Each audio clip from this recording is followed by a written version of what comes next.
മാന്യ പ്രേക്ഷകർക്ക് ഇലഞ്ഞൂർ ബ്ലോഗിൻ്റെ പുതിയൊരു വീഡിയോയിലേക്ക് ഹാർദവമായ സ്വാഗതം. പ്രിയമുള്ളവരെ, ഇന്ന് നമ്മൾ കാണാൻ പോകുന്ന വീഡിയോ കഴിഞ്ഞ ഒരു മാസത്തിന് മുമ്പ് ഒരു കറിവേപ്പിൻ്റെ തൈ നട്ടിരുന്നു.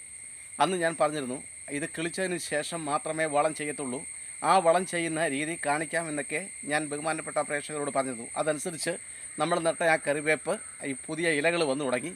അപ്പം അതിന് ഇപ്പോൾ വളം ചെയ്യേണ്ട ആവശ്യമാണ്.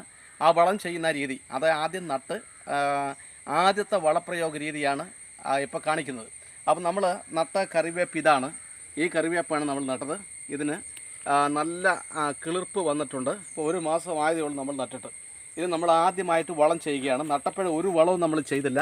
അന്ന് ഞാൻ പറഞ്ഞിരുന്നു ഏതാനും ഇലകൾ വന്നതിന് ശേഷം നമുക്ക് വളം ചെയ്യാമെന്ന് പറഞ്ഞതനുസരിച്ച് നമ്മളിപ്പോഴും വളം ചെയ്യാൻ പോകണം. ആദ്യമായിട്ട് ഇതിൻ്റെ ചുവട് നമുക്കൊന്ന് വൃത്തിയാക്കണം. ഇതിൻ്റെ ചുവട്ടിൽ ഇടിഞ്ഞ് കിടക്കുന്ന കല്ലൊക്കെ നമുക്കൊന്ന് നീക്കം ചെയ്ത് കളയണം. അതിന് ശേഷമേ നമ്മൾ വളം ചെയ്യാവൂ. ഇല്ലെങ്കിൽ നമ്മളിടുന്ന വളം ഇതിൻ്റെ വേര് വലിച്ചെടുക്കാൻ താമസം നേരിടും എന്ന് മാത്രമല്ല ശക്തമായി വളർന്നു വരത്തില്ല. നമ്മുടെ അടുക്കളയിൽ ഒഴിച്ചുകൂടാനാവാത്ത ഒരു സുഗന്ധഭജ്ഞമാണ് കറിവേപ്പ് എന്ന് പറയുന്നത്. നമ്മൾ ഇതിൻ്റെ ചെറുതായിട്ടൊന്ന് ഇളക്കി കൊടുക്കണം. ഇതിൻ്റെ മണ്ണ് ചെറുതായിട്ട് നമ്മളൊന്ന് ഇളക്കി കൊടുക്കണം. എങ്കിലേ വളം ശരിക്കും വലിച്ചെടുക്കത്തുള്ളൂ.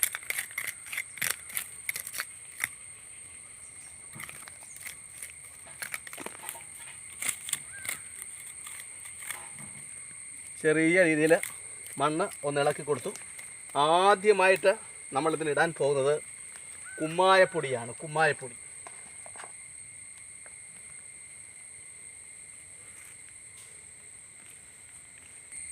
ഒരു കിലോ അല്ല, ഒരു കൈ കുമ്മായപ്പൊടി നമ്മൾ അല്പം ദൂരെ വിതറി കൊടുക്കുകയാണ്. ഒരിക്കലും തണ്ടയിൽ മുട്ടാൻ ഇടയാകരുത്. കുമ്മായപ്പൊടി വിതറി കറിവേപ്പിൻ്റെ തണ്ടയിൽ മുട്ടാൻ ഇടയാവരുത്. ശേഷം നമ്മൾ ഇടാൻ പോകുന്നത് എല്ലുപൊടിയാണ്.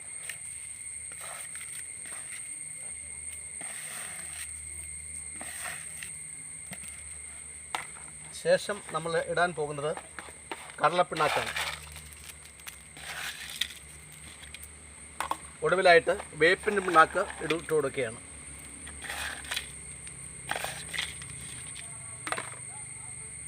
വേപ്പിണ്ണാക്ക് ഇട്ടതിന് ശേഷം നമ്മൾ ചെയ്യാൻ പോകുന്നത് ഇത് ചാരമാണ്. ഈ ചാരം നമ്മൾ ഇടുന്നത് ഇങ്ങനെയാണ്.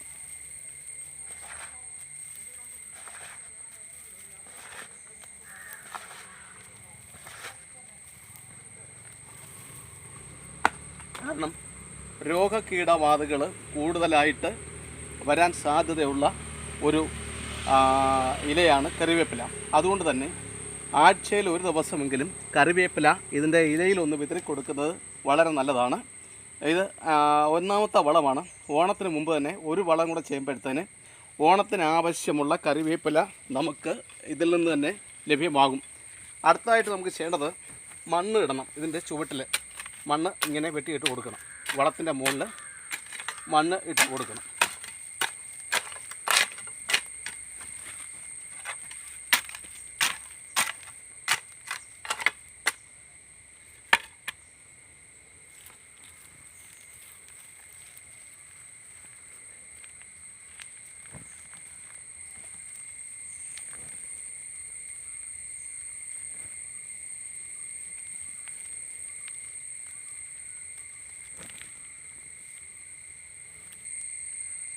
വളം ഇട്ട് കഴിഞ്ഞു.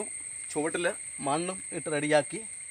ഇനി ഓണത്തിന് നല്ല രീതിയിൽ കറിവേപ്പില അടർത്തിയെടുക്കാനായിട്ട് നമുക്ക് സാധിക്കും.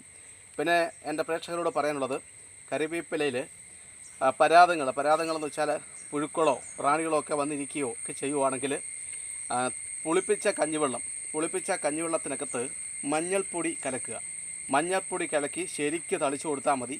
അതല്ലെങ്കിൽ കഞ്ഞിവെള്ളത്തിനകത്ത് ചാമ്പൽ ഇടഞ്ഞ് ചാരം വെണ്ണീർ നല്ല ഭംഗിയായിട്ട് ഇടഞ്ഞ് അതിൻ്റെ കരികളും എല്ലാം നീക്കം ചെയ്തതിന് ശേഷം അത് നല്ല രീതിയിൽ കലക്കി കറിവേപ്പിലയിൽ തളിച്ചു കൊടുത്താൽ പരാതങ്ങൾ മാറിക്കിട്ടും. പിന്നെ ഈ കറിവേപ്പില എടുക്കുമ്പോൾ നമ്മൾ ഇലയായിട്ട് എടുക്കരുത്, പകരം ഒടിച്ചെടുക്കുക. ബാക്കി പരിചരണങ്ങളൊക്കെ പിന്നീട് അറിയിക്കുന്നതാണ്.